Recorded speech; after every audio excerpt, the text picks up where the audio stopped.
Ça, c'est Capucine sur son vélo en acier, un Décathlon qui est dans son garage la plupart du temps. Des comme ça, il y en a des dizaines de milliers stockés dans nos garages. Il est de bonne qualité, mais il est inadapté à son usage, que ce soit pour une pratique loisir ou ses déplacements du quotidien, le vélo taf ou les courses par exemple. Aujourd'hui, elle serait plutôt cliente d'un vélo électrique moderne. Mais du coup, son ancien vélo, il faut le jeter? Non, ça serait du gâchis. C'est sur le Cargo Bike Festival à Lyon que j'ai trouvé la solution.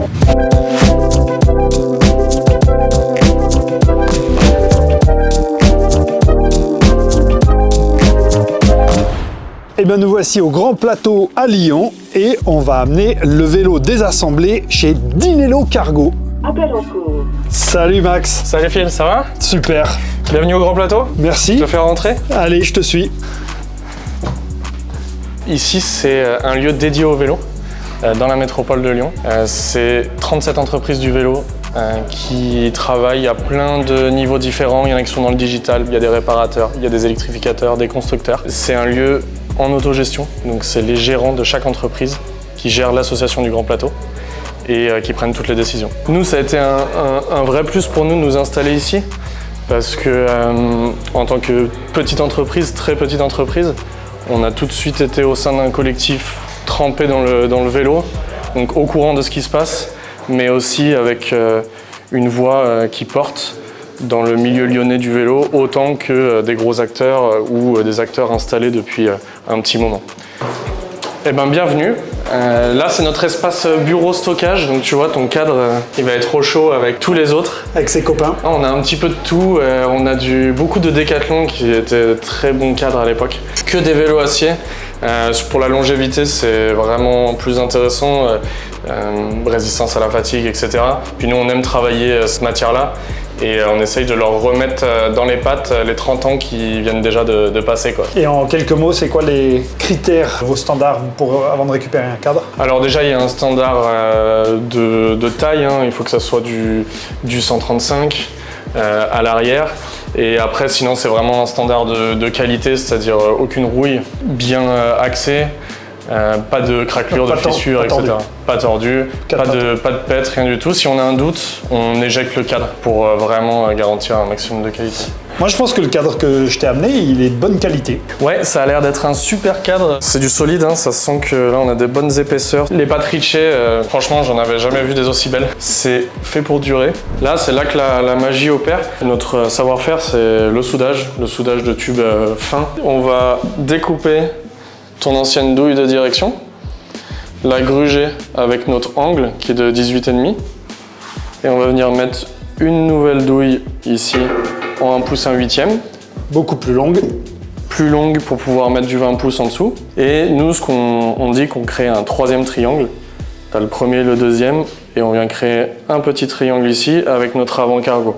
Au final, ce triangle que tu retrouves sur le vélo qu'on va te faire, c'est le même que tu retrouves sur les cargos.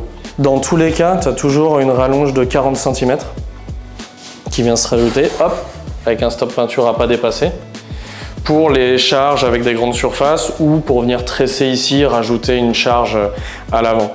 Nous, la petite spécificité aussi, c'est qu'on met toujours en standard un rail ici qui te permet de mettre tout ce que tu peux acheter dans le commerce, un siège enfant, un coussin pour asseoir un adulte et qui vient aussi protéger ta direction. Et l'idée, c'est d'avoir un vélo avec lequel on peut faire les deux, c'est-à-dire quelque chose qui est capable d'aller sur les chemins. Donc j'aime bien le côté cramponné que vous mettez sur vos vélos. Dans nos montagnes, il y a de quoi faire des promenades et en même temps d'aller faire les déplacements du quotidien aussi professionnels. L'objectif de l'électrification, c'est aussi de le rendre évident. Je vais dans mon garage, j'ai la voiture, j'ai le vélo électrique, j'ai un déplacement à 5-10 km à faire. La question pourrait se poser, mais avec l'électrification, c'est une évidence. Ça, c'est un moteur pédalier 80 Nm avec une batterie 720 Wh. Donc là, tu as 110 km d'autonomie à vide sur du plat. Forcément, ça divise vite si tu es chargé et si tu as de la montée, mais ça veut dire que là, tu peux en faire quand même des allers-retours aux courses sans avoir à recharger ta batterie tous les soirs à chaque fois que tu rentres. Ce qui est bien aussi avec ces moteurs pédaliers-là, c'est que si tu veux repasser en vélo mécanique, on ne sait jamais, tu vas pouvoir démonter ton moteur, passer avec un pédalier normal. C'est exactement le même cadre. Pareil, la batterie, en fait, elle est sur un support qui est sur les points de fixation du porte-bidon. Donc c'est pareil, tu peux récupérer ton cadre à l'origine, mettre ton porte-bidon, et ni vu ni connu. On a pas mal de travail sur le décapage de la peinture, sur toutes les zones de soudage et de brasage, il y en a quand même beaucoup. Donc nous, notre technique, c'est de faire du point par point, de créer un arc, chauffer, faire un point de soudure, et réussir à avancer comme ça tout en gardant un cordon continu. C'est vraiment quelque chose d'hyper précis. Donc ça, c'est vraiment du travail d'orfèvre et c'est ça qu'on vend en fait. C'est vraiment cette qualité-là de soudage et du coup un cadre qui est fait pour durer. Et ça permet de refaire vivre des cadres qui ont 30 ans et qui repartent pour 30 autres années, mais modernisés. Je dirais que 50% des cadres qu'on récupère auraient été jetés si on ne les avait pas pris. Malgré la qualité du vélo, malgré que le vélo passe le cahier des charges. Pour nous, c'est vraiment une mine d'or. C'est un peu une époque de surqualité qui fait qu'on peut vraiment les exploiter maintenant et qui sont aussi très adaptés au cargo. On est sur des épaisseurs, sur des rigidités qui sont vraiment parfaites pour ce qu'on fait. Ouais. Comment vous en êtes venu à créer Dinello Cargo? C'était, tu vois, un concours de circonstances. Je pense que ça se passe souvent comme ça. Moi, j'avais besoin d'un vélo pour tout transporter. Je transportais déjà mes gosses avec le chariot, etc. Mais je prenais encore beaucoup la voiture dès que c'était de l'utilitaire. Tu vois, t'achètes un truc sur le bon coin, tu vas à Ikea. Et puis moi, j'étais vraiment allergique à ça.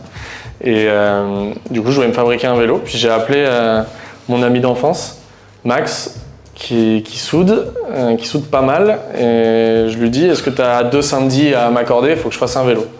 Il m'a dit oui, parce qu'il est hyper sympa. Et j'ai fait mes plans, qui étaient foireux, bien sûr. Et on a fait le vélo et tout le monde nous avait dit, le premier vélo que vous ferez, vous le jetterez à la poubelle. Mais c'est pas grave, le deuxième, vous roulerez avec. Et le premier vélo qu'on a fait, je roule encore avec.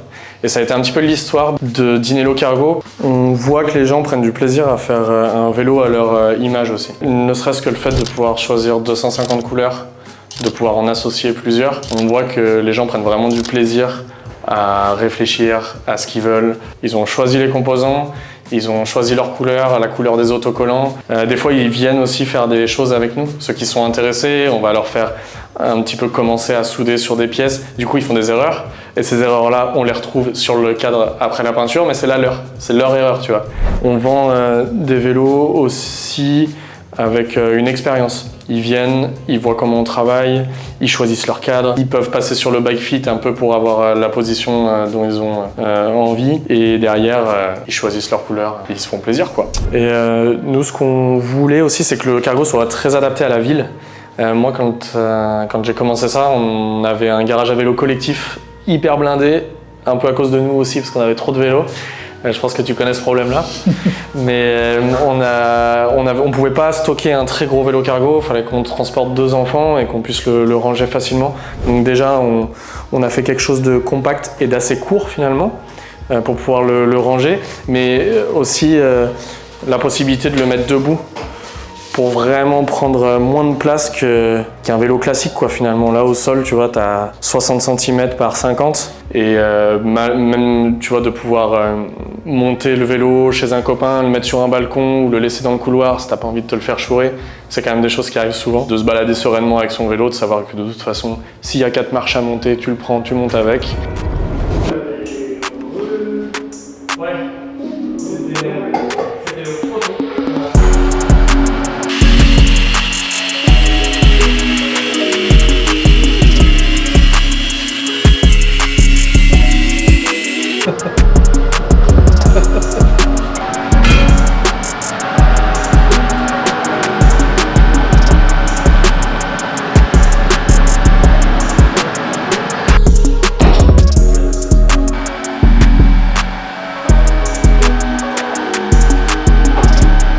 Je repars avec un excellent souvenir. Merci beaucoup pour la visite. Merci Phil, c'était avec plaisir et on se revoit dans 2 mois. À plus. Salut!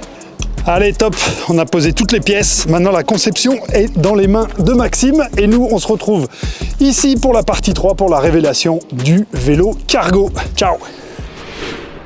2 mois plus tard, on est de retour au Grand Plateau à Villeurbanne et on va aller chercher chez Dinello Cargo la bête. Let's go!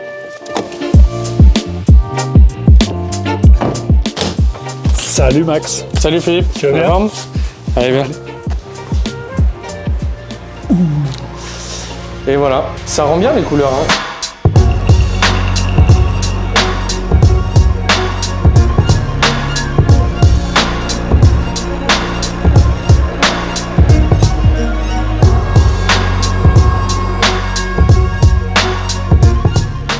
Voilà, comme d'hab, tu avais 5 niveaux, donc franchement là ça donne avec un 80 Nm le poids du vélo, là t'es tranquille. Ça va bien pousser je pense. Bon après c'est bloqué à 25, hein. Malheureusement il faudra pédaler pour dévaler les pentes. Une petite fourche segmentée, ça c'est la nouveauté. Et puis du coup on t'avait mis un petit stop peinture quand même, tu peux le dépasser hein, si tu veux. Il a envie de s'exprimer en montagne. Et ben voilà, après avoir amené un vélo, un VTT des années 90 à Dinello, ils l'ont transformé en cargo. On a donc toutes les spécificités d'un vélo moderne avec du freinage à disque puissant, l'assistance électrique bien sûr, l'éclairage également et une grosse capacité d'emport puisque c'est un vélo cargo pour toutes les tâches du quotidien. Je suis bien curieux de savoir ce que Capucine va en penser, notre utilisatrice finale. Et ben voilà Capucine, on t'a pris ton vélo des années 90 et on te l'a ramené en version 2026. Comment tu le trouves? Il est magnifique. Moi, j'y connais pas grand-chose. Ce que je vois, c'est que j'ai pu choisir la couleur. Et puis, vivant en montagne, ce qui m'intéresse maintenant surtout, c'est que, quelles que soient les conditions météo, si j'ai 5 ou 10 km à faire, je me pose plus la question. Je prends mon vélo et ça, c'est génial. Allez, il va le lancer. Ça y est, c'est parti. C'est clair, je suis obligé de tomber des rapports.